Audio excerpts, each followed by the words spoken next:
Hello गाते को welcome back to my channel. तो गाते को आयमा दिन पोरे रे तिहिन पे नेल दाड़े कान तबुना जे गची गोडा रे गची तुद आर अड़ी जबरदस्त गची तुद चला कान तबुना। तो नेल तबुन पे हरियर गी गची नेलोक कना आर अड़ी मौज तुदुक कना, लुसुई लुसुई तुदुक कना आर नेल तबुन पे।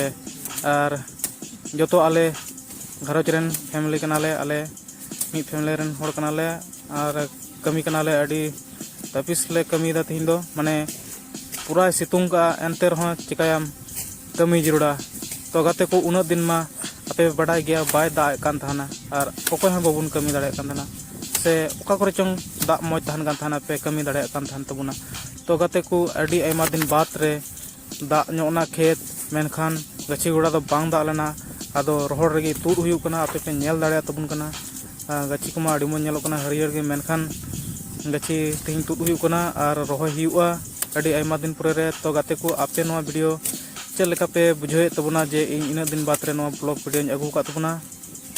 तो गाते को इन आपे ठे नोआ अरदासिन दोहय कना जे आपे जहां करे खय पे नेले तबुन। तो गाते को आपे इन पे नेल दाड़े कना जे अड़ी दया गिन खयक बड़ायदा। तो गची तुद हुयु कना तोर तो चे हो बांग चिकाव कना। अच्छा चे हो बांग कना अब गची बन तुदा और नोंका नेलोक कान तबुना। तो इन नोआ गिन मेना जहां गी वीडियो पे नेले कान तबुन आपे जरूर लाइक तबुन पे, शेयर तबुन पे, सब्सक्राइब तबुन पे।